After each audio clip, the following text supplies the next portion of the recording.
Relationship between TP and MP. आज हम लोग पढ़ रहे हैं relationship between TP, total product and marginal product. ठीक है, तो यहाँ पर मैंने इसको समझाने के लिए, इस टॉपिक को समझाने के लिए मैंने एक स्केड्यूल एंड एक डायग्राम बना दिया। ठीक है, इसके थ्रू आप इसको बहुत अच्छे से समझ सकते हैं। और ये जो relationship between total product and marginal product है, ये आपकी प्रोडक्शन फंक्शन चैप्टर से, किस चैप्टर से है? प्रोडक्शन फंक्शन चैप्टर से। ठीक है, तो प्रोडक्शन फंक्शन में हम लोग लॉ ऑफ वेरिएबल प्रोपोर्शन पढ़ते हैं, तो उसी चैप्टर का एक टॉपिक है relationship between total product and marginal product. ठीक है, अगर हम टोटल प्रोडक्ट और मार्जिनल प्रोडक्ट को समझेंगे हम लोग किससे? स्केड्यूल और डायग्राम से। यहाँ पर देखिए मैंने 4 चीजें लिख रखी है। एक है फिक्स्ड फैक्टर, सेकेंड है आपका वेरिएबल फैक्टर एंड थर्ड है आपका total product and fourth is marginal product. ठीक है, लाइन थोड़ा टेढ़ी मेढ़ी है। देखिए अगर हम बात करें फिक्स्ड फैक्टर, तो फिक्स्ड फैक्टर आपका क्या है? लैंड क्या होता है? फिक्स्ड होता है। ठीक है, लैंड आप एक ही बार खरीदते, लैंड को आप बार बार नहीं खरीदते, तो यहाँ पर फिक्स्ड फैक्टर क्या होगा? लैंड होगा। अगर हम बात करें वेरिएबल फैक्टर की, तो लेबर आप रख सकते हैं। लेबर आपका हमेशा चेंज आप करते हैं, अगर आपको अच्छा नहीं लगे काम तो आप उसको बदल के दूसरे लेबर को रखते हैं। तो वेरिएबल फैक्टर आपका क्या है? लेबर है। ठीक है, लेबर है। टोटल प्रोडक्ट और मार्जिनल प्रोडक्ट है। ठीक है, तो यहाँ पर जब देखिए यहाँ पर क्या होगा? शुरुआत के समय में आपका क्या होगा? टोटल प्रोडक्ट आपका, देखिए फिक्स्ड फैक्टर आपका कांस्टेंट रहेगा, वेरिएबल फैक्टर आपका चेंज होगा। और इनिशियल स्टेज में क्या होता है? इनिशियल स्टेज में ये होता है कि टोटल प्रोडक्ट इंक्रीज हो रहा है। देखिए टोटल प्रोडक्ट इंक्रीज होगा इंक्रीजिंग रेट से। टोटल प्रोडक्ट देखिए इंक्रीज हो रहा है, यहाँ पे कितना का चेंज? 10 से 30 हो गया, 20 का चेंजेस है। फिर देखिए यहाँ पे 30 से 45 हो गया। तो शुरू में इंक्रीज होता है इंक्रीजिंग रेट से। ठीक है, शुरू में टोटल प्रोडक्ट इंक्रीज होगा इंक्रीजिंग रेट से, उसके बाद मार्जिनल प्रोडक्ट आपका यहाँ पे इंक्रीज होगा। ठीक है, इसके बाद क्या होता है कि टोटल प्रोडक्ट इंक्रीज होगा। ठीक है, इंक्रीज होगा डिक्रीजिंग रेट से। कैसे इंक्रीज हो रहा है? डिक्रीजिंग रेट से इंक्रीज हो रहा है। तो यहाँ पर क्या होगा? मार्जिनल प्रोडक्ट क्या हो रहा है? घट रहा है, डिक्रीज होगा। ठीक है, उसके बाद क्या होगा? टोटल प्रोडक्ट आपका हो जाएगा मैक्सिमम। टोटल प्रोडक्ट क्या हो जाएगा? मैक्सिमम हो जाएगा, मार्जिनल प्रोडक्ट हो जाएगा 0। इसके बाद क्या होगा कि टोटल प्रोडक्ट डिक्रीज होने लगेगा, मार्जिनल प्रोडक्ट हो जाएगा नेगेटिव। ठीक है, तो ये कुछ आपकी स्टेजेस है टीपी एंड एमपी के बीच का। ठीक है, ये मैंने डायग्राम के थ्रू भी समझाना है। देखिए सबसे पहले क्या है? एक्स एक्सिस में यूनिट्स ऑफ वेरिएबल फैक्टर रखते हैं, वाई एक्सिस में टोटल प्रोडक्ट और मार्जिनल प्रोडक्ट रखते हैं। और यहाँ पर हम लोग फिक्स्ड फैक्टर को क्यों नहीं लिए यहाँ पर? क्योंकि फिक्स्ड फैक्टर आपका क्या है? कांस्टेंट है, इसलिए उसको नहीं लिए। वेरिएबल फैक्टर को हम लोग इसलिए लिए क्योंकि वेरिएबल फैक्टर आपका क्या है?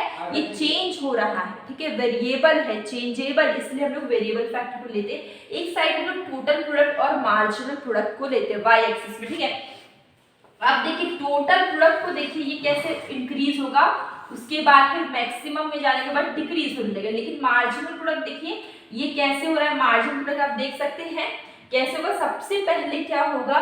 थोड़ा सा इंक्रीज होगा, फिर डिक्रीज होगा, फिर 0 होगा, फिर नेगेटिव होगा। ठीक है, तो आप यहाँ पे देख सकते हैं मार्जिनल प्रोडक्ट पहले इंक्रीज हुआ, फिर डिक्रीज, देखिए डिक्रीज होगा, फिर यहाँ पे 0 हो जाएगा, फिर नीचे चला जाएगा।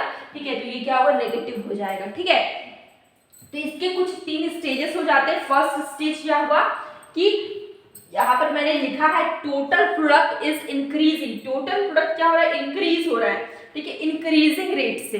उसके बाद मार्जिनल प्रोडक्ट, यहाँ पर मार्जिनल प्रोडक्ट भी इंक्रीज होगा। ठीक है, सेकेंड स्टेज ये होगा कि टोटल प्रोडक्ट इंक्रीज तो होगा लेकिन डिक्रीजिंग रेट से या डिमिनिशिंग रेट से इंक्रीज होगा। इसमें क्या होगा? मार्जिनल प्रोडक्ट क्या करेगा? डिक्रीज करेगा। अब टोटल प्रोडक्ट पहुंच गया पीक पॉइंट पे, मतलब कि मैक्सिमम में, एकदम चोटी में पहुंच गया, मैक्सिमम पहुंच गया यहाँ पर। ठीक है, तो यहाँ पे टोटल प्रोडक्ट क्या हो गया? मैक्सिमम हो गया, मैक्सिमम हो गया, मैक्स लिख देते। यहाँ पे क्या होगा? मार्जिनल प्रोडक्ट हो जाएगा 0। आपको इस टाइप के क्वेश्चंस आपको फिल इन द ब्लैंक्स में यूजीसी नेट के पेपर में पूछे जाते हैं, या फिर आप क्लास 12 के बीए के कहीं पर भी स्टूडेंट से 1 मार्क्स के क्वेश्चन में पूछे जाते हैं कि टोटल प्रोडक्ट मैक्सिमम, तो मार्जिनल प्रोडक्ट क्या होगा? फिल इन द ब्लैंक्स होगा। ठीक है, तो आपको भरना हो कि जब टोटल प्रोडक्ट मैक्सिमम होता है तो मार्जिनल प्रोडक्ट क्या होता है, 0 होता है। ये हो गया। इसके बाद टोटल प्रोडक्ट क्या हो रहा है, डिक्रीज हो रहा है, मार्जिनल प्रोडक्ट क्या हो जा रहा है, नेगेटिव हो जा रहा है। तो ये कुछ स्टेजेस है टोटल प्रोडक्ट और मार्जिनल प्रोडक्ट के।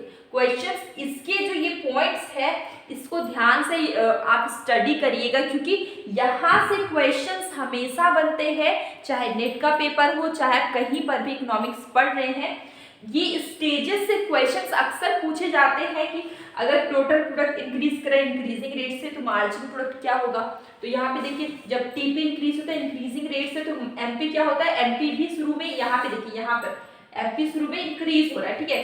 टीपी अगर इंक्रीज हो रहा है डिमिनिशिंग रेट से तो मार्जिनल प्रोडक्ट क्या हो रहा है, डिक्रीज हो जाता है, यहाँ पे सेकंड स्टेज। उसके बाद टोटल प्रोडक्ट क्या मैक्सिमम है तो मार्जिनल प्रोडक्ट क्या हो जा रहा है, 0 हो जा रहा है। टोटल प्रोडक्ट देखिए यहाँ पे डिक्रीज होगा तो मार्जिनल प्रोडक्ट क्या हो जाएगा, नेगेटिव हो जाएगा। तो ये जो स्टेजेस है ये आप किसी भी एग्जाम में जाइए, अगर आप इकोनॉमिक्स पढ़ रहे हैं, आपको प्रोडक्शन फंक्शन पढ़ना है, आपको माइक्रो इकोनॉमिक्स पढ़ना है, तो ये सब क्वेश्चंस, ये स्टेजेस से क्वेश्चंस, इस डायग्राम से क्वेश्चन, आजकल तो डायग्रामेटिक क्वेश्चंस भी बहुत पूछे जाते हैं, जहां पर आपको इस तरीके डायग्राम बना देंगे, एक कर्व बना दिया टीपी, ये बना दिया, ये भी कर्व बना दिया, पूछा कि ये कौन सा कर्व है। तो ये सब आपको डायग्राम भी समझना इंपॉर्टेंट है, आपको स्टेजेस भी पढ़ना इंपॉर्टेंट है, ठीक है। तो आज का सेशन मैंने टारगेट रखा था कि 5 मिनट इकोनॉमिक्स करवाऊंगी, जहाँ पे फास्ट रिवाइज हो जाएगा आप लोग का, क्योंकि अभी अगर आप क्लास 12 के स्टूडेंट से आप रिवीजन कर रहे होंगे तो आपके पास बहुत ज़्यादा टाइम नहीं है कि आप बहुत ज़्यादा ही डीपली पढ़े। आपको सारी चैप्टर का जो निचोड़ होगा वो आपको पढ़ना होगा, ठीक है, और आपको पॉइंट अच्छे से पढ़ना होगा। डायग्राम स्केड्यूल तो आप मेन फोकस डायग्राम स्केड्यूल और फॉर्मूलाज पे कर रहे होंगे, न्यूमेरिकल क्वेश्चन पे कर रहे होंगे, इसलिए मैंने ये वीडियो लेकर आया। आपको कैसा लगा आप मुझे कमेंट बॉक्स में ज़रूर बताइए। ओके तो मैं डेली मॉर्निंग आफ्टरनून इवनिंग आजकल कंसेप्चुअल क्वेश्चंस बता रही हूँ, तो वो भी आपके लिए हेल्पफुल होगा, आप उससे भी देखा करिए।